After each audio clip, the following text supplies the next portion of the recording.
Chapter 24. The Bandalaw. Daisy was about to turn 8 years old, so she decided to invite Bert Beamish to tea. A thick wall of ice seemed to have grown up between Daisy and Bert since his father had died. He was always with Roderick Roach, who was very proud to have the son of an Ickabog victim as a friend. But Daisy's coming birthday, which was 3 days before Bert's, would be a chance to find out whether they could repair their friendship. So she asked her father to write a note to Mrs. Beamish, inviting her and her son to tea. To Daisy's delight, a note came back accepting the invitation, and even though Bert still didn't talk to her at school, she held out hope that everything would be made right on her birthday. Although he was well paid as carpenter to the king, even Mr. Dovedale had felt the pinch of paying the Ickabog tax, so he and Daisy had bought fewer pastries than usual, and Mr. Dovedale stopped buying wine. However, in honour of Daisy's birthday, Mr. Dovetail brought out his last bottle of Jeroboam wine, and Daisy collected all her savings and brought 2 expensive Hopes of Heaven for herself and Bert, because she knew they were his favourites. The birthday tea didn't start well. Firstly, Mr. Dovetail proposed a toast to Major Beamish, which made Mrs. Beamish cry.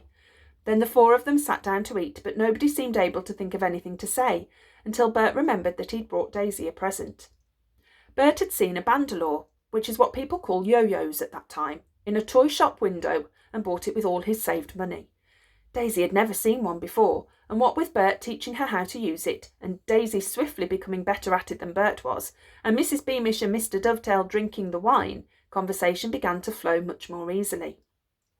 The truth was that Bert had missed Daisy very much, but hadn't known how to make it up with her, and with Roderick Roach always watching. Soon, though, it felt as though the fight in the courtyard had never happened, and Daisy and Bert were snorting with laughter about their teacher's habit of digging for bogies in his nose when he thought none of the children were looking. The painful subject of dead parents, or fights that got out of hand, or King Fred the Fearless, were all forgotten. The children were wiser than the adults. Mr. Dovetail hadn't tasted wine in a long time, and unlike his daughter, he didn't stop to consider that discussing the monster that was supposed to have killed Major Beamish might be a bad idea. Daisy only realised what her father was doing when he raised his voice over the children's laughter. "All I'm saying, Bertha," Mr. Dovetail was almost shouting, "is where's the proof? I'd like to see proof, that's all." "You don't consider it proof that my husband was killed," said Mrs. Beamish, "or poor little Private Buttons?" "Private Buttons? Now you come to mention it, I'd like proof of Private Buttons. Who was he? Where did he live? Where's that old widowed mother gone? Have you ever met a Buttons family in the city within the city? And if you press me, Bertha, I'll ask you this.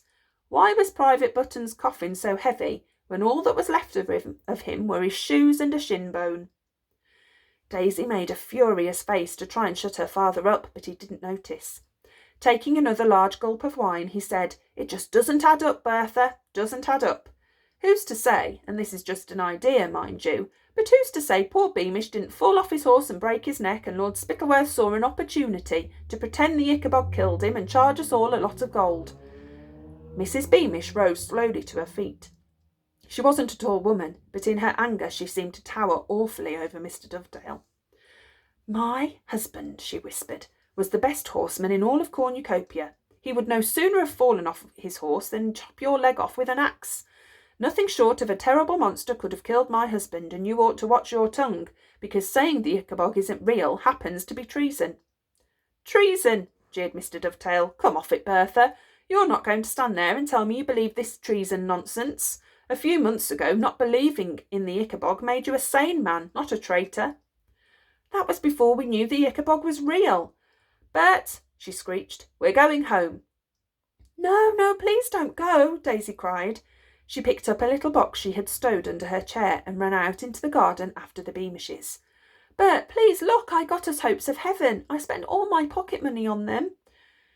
Daisy wasn't to know that when he saw Hopes of Heaven now, Bert was instantly reminded of the day he had found out his father had died. The very last hope of heaven he'd ever eaten had been in the king's kitchens when his mother was promising him they'd have heard anything if anything had happened to Major Beamish. All the same, Bert didn't mean to dash Daisy's gift to the ground. He meant only to push it away. Unluckily, Daisy lost her grip on the box, and the costly pastries fell into the flower bed and were covered in earth. Daisy burst into tears. "Well, if all you care about is pastries," shouted Bert, and he opened the garden gate and led his mother away.